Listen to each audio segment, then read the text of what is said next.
Hello, everyone, and welcome back to Backlog Banter. My name is Tucker Hazel, and I am joined today, of course, by my co-host with a largely forgettable library and mediocre history, Abram Buhner. Thank you very much for joining me the day of the 33rd anniversary of the Nintendo Game Boy, Nintendo's original premier handheld device.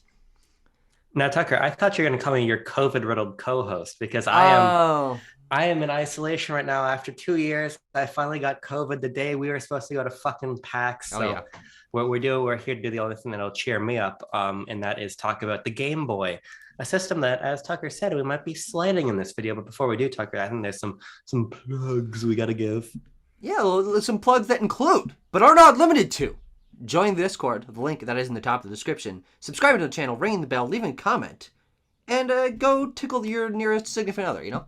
And if you want to know what some of those other plugs we couldn't say, You gotta you're join the gonna. Discord. That we got a special secret channel for those.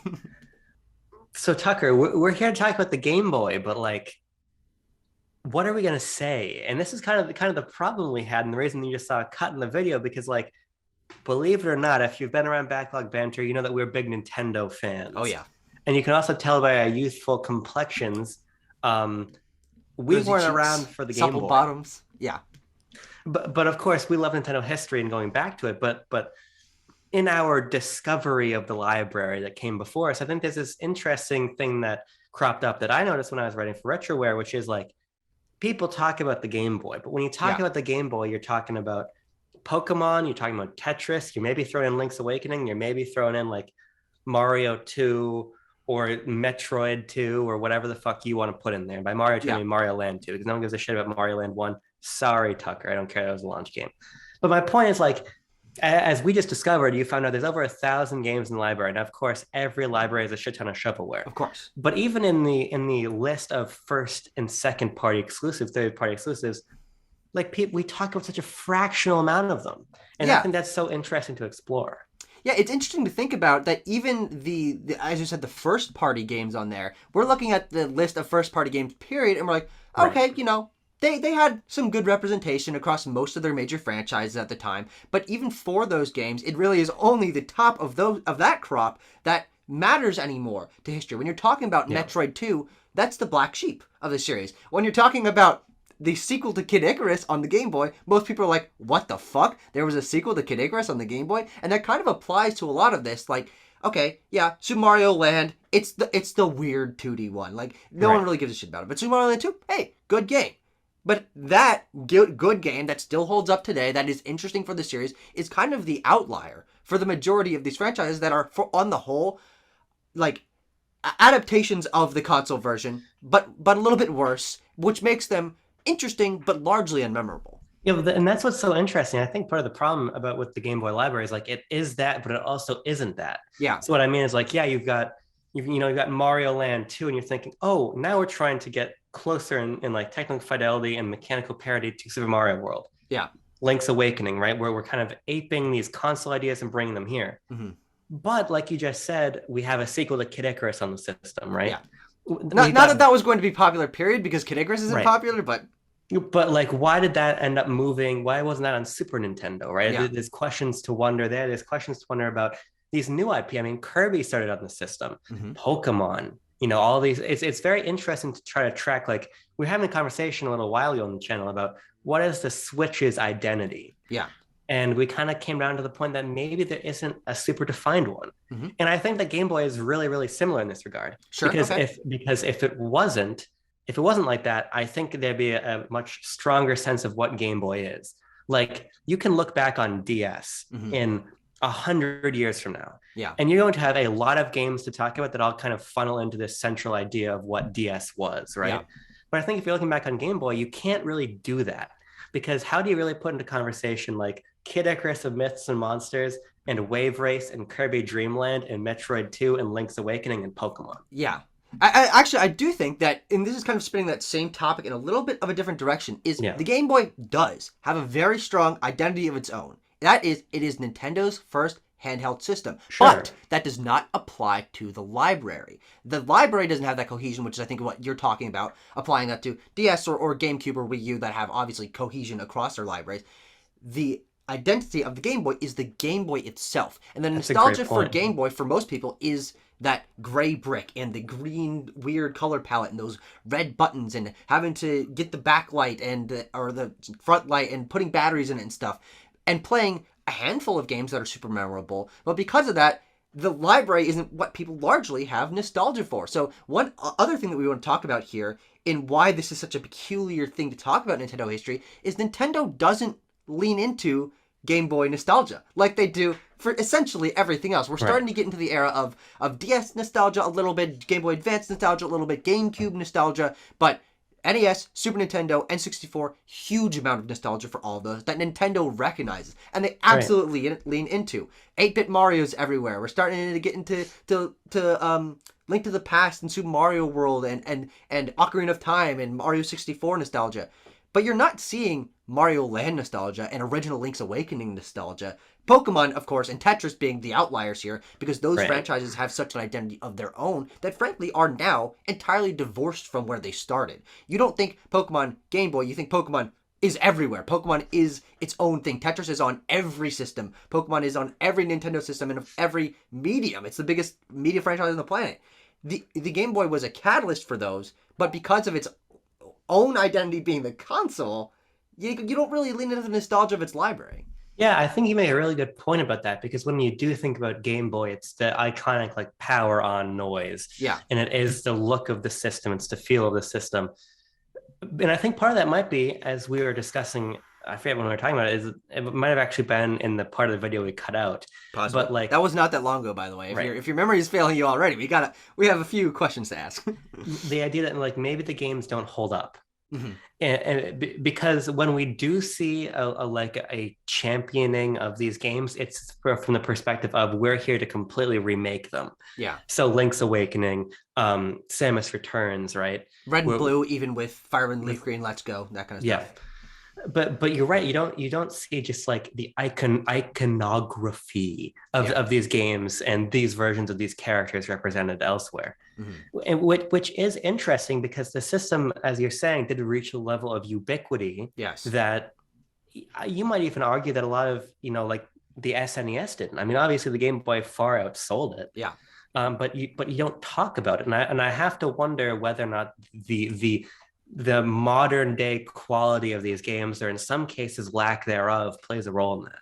I think the lack thereof is that because you don't hear about people wanting to go back to Super Mario Land unless they're, like me, a completionist of Nintendo history, of Mario history. Sure. Like, okay, this game is interesting because it was the first 2D platforming Mario game. Okay, let's talk about it from that angle. Of course, I enjoyed that game for what it was. I found a unique charm there, but I didn't find it to be exciting. A lot of when you talk about the steps in evolution of all these franchises, you're excited to get from Mario 3 to Mario World because wow, that was a big deal. It was a big deal for Mario, a 2D Mario game that was close to Super Mario Bros, but not really, let's be honest, to be on a handheld. But the handheld spark and what's the word I'm looking for? The novelty. The novelty of having games on handheld is gone in large part. We're used to having mobile games mostly, and DS games, and PSP, and Vita, and 3DS, and Switch. And taking games with you is no longer an exciting prospect anymore. So these games that were only exciting because they were portable don't shine anymore. And of course, they felt very limited, especially at the beginning of the Game Boy's library, because the hardware was limited compared to what people were used to. Yeah, and I think that's a good point about like a novelty being gone, because in the case of something like, think about Donkey Kong Land. Yeah. That is... Which no one does. Let's be categorical here. The only reason I do is because we were talking about Donkey Kong Land in Ninty Fresh Magazine issue 6. Buy it when it comes out soon. But you think about those games. They are... David Wise made the soundtracks to those games. Those are rare games. That's another trilogy of Donkey Kong platformers.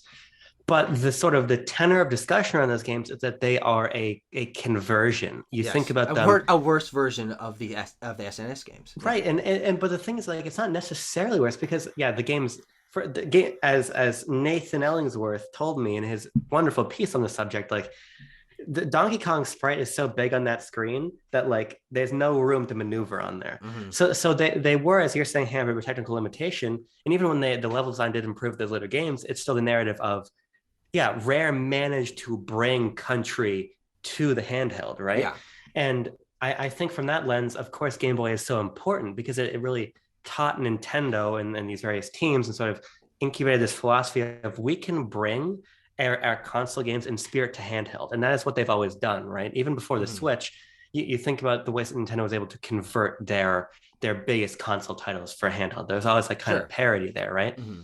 But you're right, that's less special, but it's also less accessible. And I think Sure. that's another important reason of why Game Boy I don't think is celebrated as much because yeah, these games do not play as well, Hmm. but there is still a lot of fun and a lot of novelty, a different type of novelty to going back to them. Sure. And so Yeah. there's a reason that you have played not a ton of Game Boy games, but some of them. There's a reason I'm interested in playing more because it's fun to see where these series began and where these sort of philosophies come from. Hmm. But it's hard to do because other than on 3DS, they are basically playable nowhere. That's a great point. Yeah. Because you think about NES and SNES carried forward obviously by Virtual Console, but even before that on Game Boy Advance. And of course, Hmm. these games are backwards compatible there, but they're very early on became a legacy of we're going to port forward NES, SNES games, and N64 games come along with Virtual Console and everything, right? But Hmm. Game Boy only ever re-released in mass Yeah. on 3DS Virtual Console, Hmm. which I think makes it hard for new fans to have new generations of memories of those titles.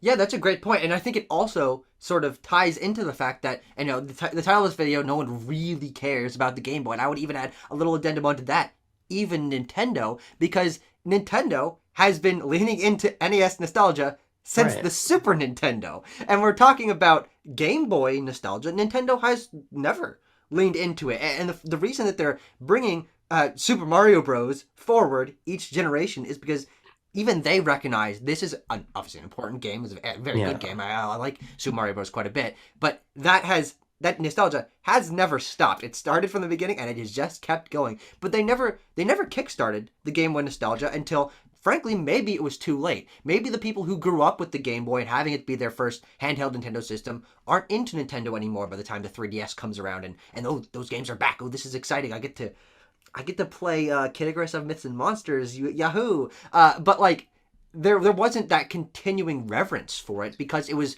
gone. It was inaccessible for 20 years, something like that.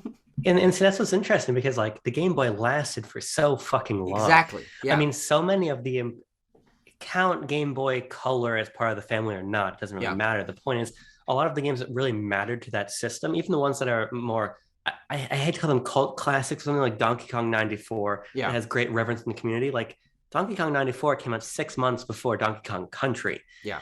And that was in 1994, which is like Mhm. 5 years after Game Boy launched. Mhm. So the sort of the point of the conversation is I think Nintendo kept the Game Boy around for a while, but when they release something like the Super Game Boy, or they have Game Boy backwards compatibility in GBA, that's not necessarily carrying its legacy forward. That's Mhm. making it playable in the midst of its commercial relevance. Sure. You know, Yeah. Great like point. the Super Game Boy releases, and there are still years and years of Game Boy games to come still. Mhm. And there are plenty of Game Boy games releasing when we get GBA. Yeah. And then that's when we begin to go silent. And then it isn't until 3DS with its, I mean, it's a natural conclusion of handheld virtual console. Let's bring the handheld titles back. Yeah. But then you think, okay, let's push that forward and let's bring it to, why not bring it to Wii U? I mean, DS games, GBA games are on Wii U. Why are these games not on Switch? Rumors suggesting they might be coming soon, but Hopefully.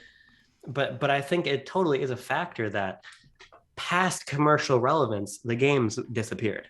Yeah, I think what I was trying to say in that it went silent is not that they didn't keep going for the length of the system, but is that they didn't start it immediately. When you think about the fact that Super Mario Bros. 1, 2, and 3 are playable on Super Nintendo through the All Stars collection, bam, okay, that nostalgia is there, and it never stops. Let's be real. Super Mario Bros. Has been available on essentially every single system since then, sans a couple exceptions, but they had the ability to continue Game Boy nostalgia from the beginning.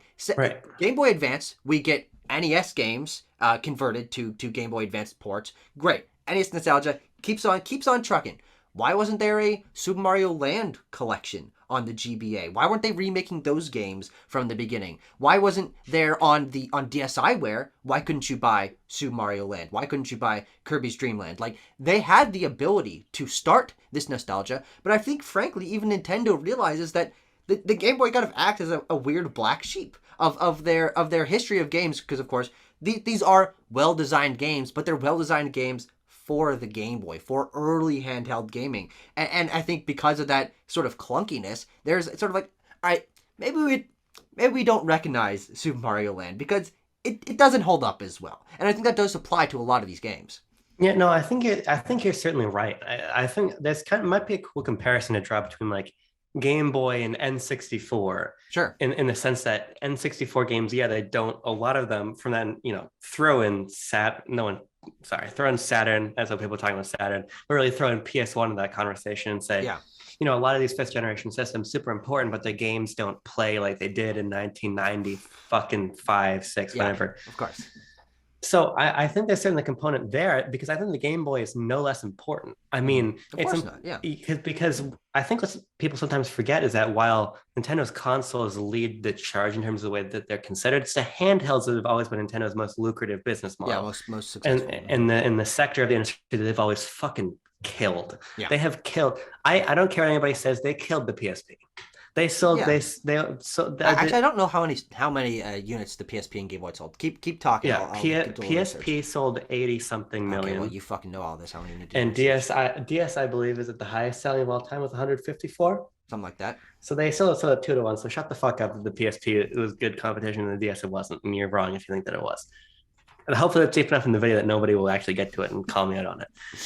But I think it's interesting to think about. Like, yeah, this is super important. What do you say? Have you been? I know. I just had an epiphany. Yes. Because I think it's actually very interesting to draw a comparison to the PSP. You were just chitting on the PSP, but it unlocked something in my head. Is guess what? Basically the only generation of PlayStation that PlayStation doesn't play into nostalgia for is PSP. You aren't getting that many, if any, PSP remakes. Of course, these games are going to be available through Spartacus, but I think even PlayStation draws a similar comparison of these are handheld games that do not quite hold up as well. So let's just kind of push those to the side. You remember Final Fantasy VII? You remember Resident Evil 1? You remember Metal Gear Solid? Oh, great games.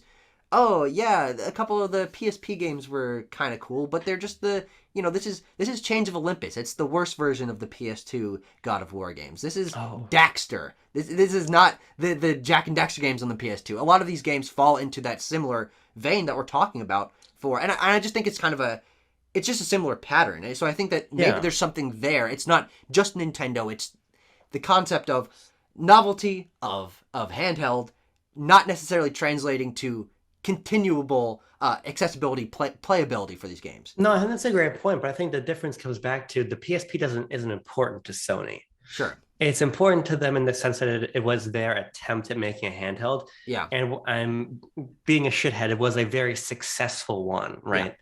Yeah.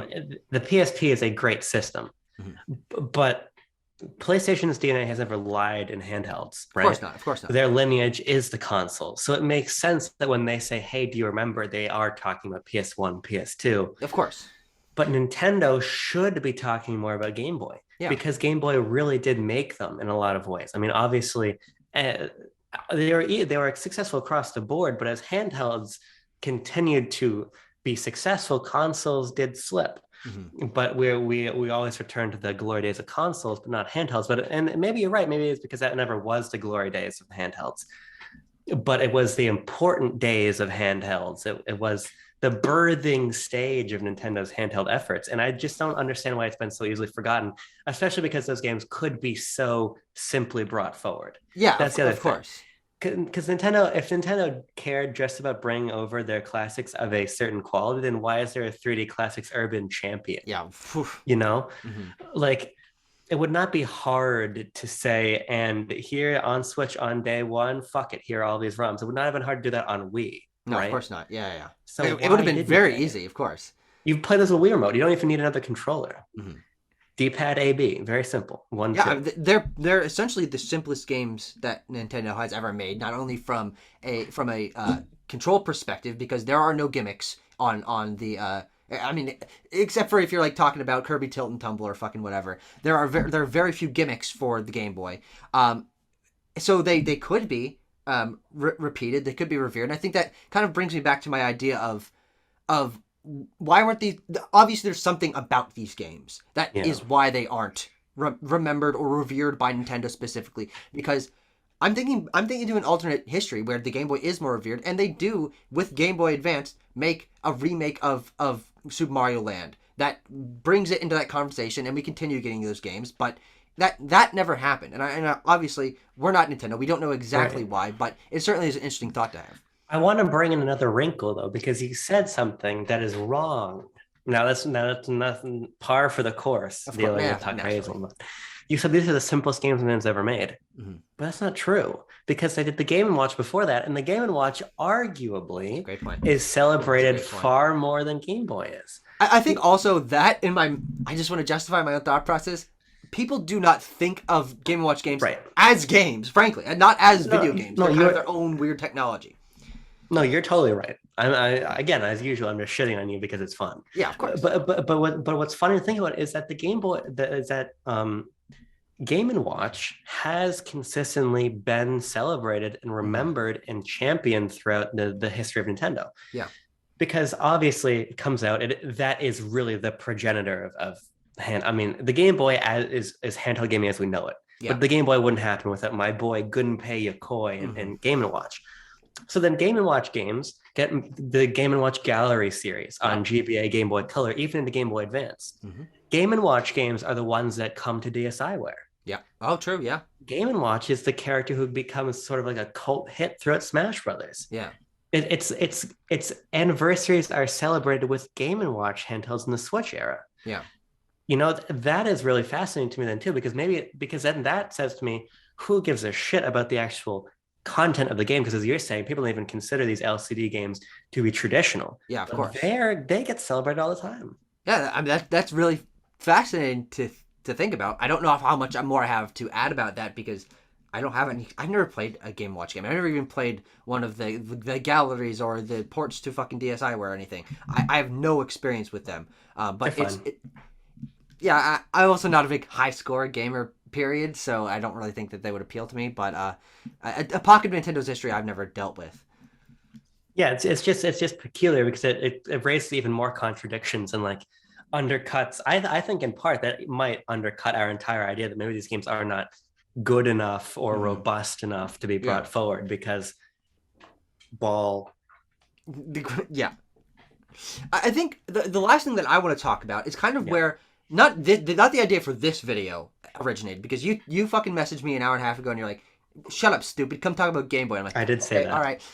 But the first time I started thinking about this lack of Game Boy history, lack of Game Boy remembrance, is the library is so small, which is of course where we started this. But I remember sitting on my couch, I'm thinking about, all right, Nintendo has Super Nintendo Online, they have NES Online, what are they going to do for these other systems? And I sit down, I'm like, I'm going to design a Game Boy Online library. Oh, interesting. And I sit there, and I'm like, boom, perfect. Tetris. Oh, but can they have that even? I don't know if they're allowed to put that on there. Oh, of course, Pokemon. That's the biggest. Oh, hold on. No. Game Freak's going to want to release those separately. Oh, all right. Hey, we've got the Super Mario Land, Super Mario Land 2. We got Wario Land, Donkey Kong 94. Great. Link's Awakening. Oh, hold on. They just did a remake of that. Ooh, are they gonna want to do that? Metroid 2. Oh, wait, hold on. They just did a remake of that. Like, all these games fall into some weird spot that makes them kind of difficult to re-release, to include as a like they have the SNES Classic, a Game Boy Classic. Oh, do people really care about this? Oh, does this have enough importance? Oh, another company owns this. Like, what's going to happen? Well, my hope is that if they come over, they just don't give a shit about any of that. Yeah, because, sure. Of course. Ideally, I agree. Right. Because when as kind of curious and critical as I am about like the framework of GBA's history and celebration, I want honestly, more than a lot of Nintendo's library is Game Boy in a robust way to come to Switch, Hmm. because first of all, because it's about to be completely fucking gone when the 3DS eShop goes True. away, Yeah. but because I would love to play. And we were shitting on it, but I'd love to play Kid Icarus of Myths and Monsters. Yeah. I'd love to play Wave Race. I'd love to play Mole Mania, because sorry, I'm not breaking out my 3DS to play Mole Mania. Just not going to do it. Kirby Block Ball, right? Hmm. I think what would be really interesting about Game Boy is if Nintendo said, yeah, here's just all of this stuff. Yeah. And you can sort through it and make of it as you will. Because Mhm. I really think that that would be an interesting exercise in determining exactly what the tenor of this library is. Yeah. Because we can do it on 3DS, but do I really want to? I think the Yes. system needs that exposure. And I do think that the quote unquote online Game Boy Online Yeah. system, the system of online libraries that Nintendo has created is, I think, perfect for Game Boy specifically, because when you're talking about, oh hey, these games largely are accessible through the 3DS eShop. People don't really use their 3DSs anymore, especially not the digital games. They're playing the big first party games on there if they're playing anything.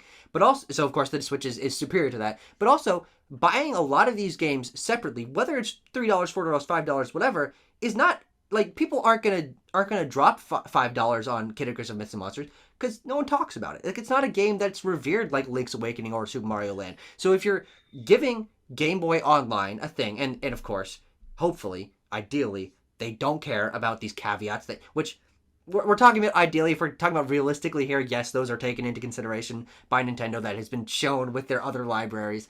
But then it gives the Game Boy really, I think, the second chance that it's ever had is Kid Icarus of Myths and Monsters and Wave Race and Metroid 2. No one cares about these games because not only are they not accessible, but Nintendo doesn't revere them. But finally, people get a chance to try them on a system they care about, essentially for free, because people who are going to care about this will have Nintendo Switch Online expansion pass, presumably, is where it would come in.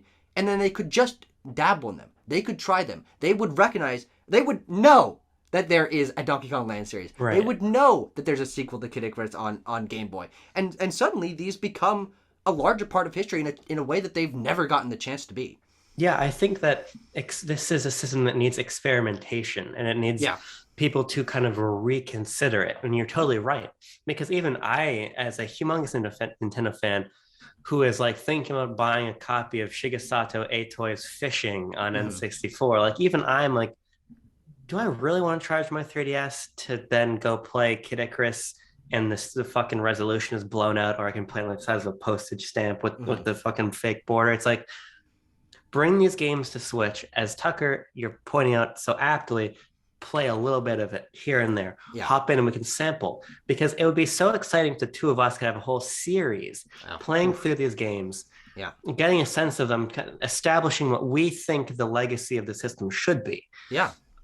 Because I think somebody has to do it, because I just think that the Game Boy is celebrated as the Game Boy, Yeah. as you're saying, as the machine. I think that's such a good observation, but not as the library. It's the Pokemon and the Tetris brick. Yep. And that's about it. But there's so much more to that. But nobody talks about it. We don't even talk about it because we can't.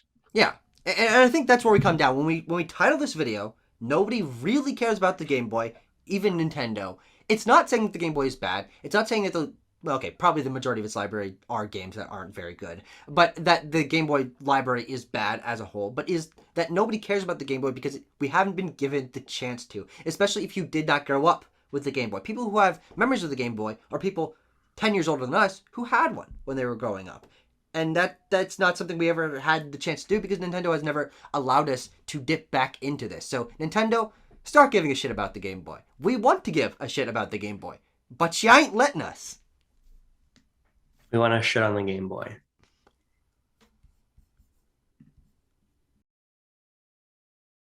You can do that, and I can play some Earthbound. Oh, you're actually thinking about that, or have you started, or Yeah, because I'm writing a piece about Earthbound. why are you saying it like that? Saying like what? Saying it like the phonetic pronunciation. I'm gonna start emphasizing different syllables of words. All right, you ready to do the video?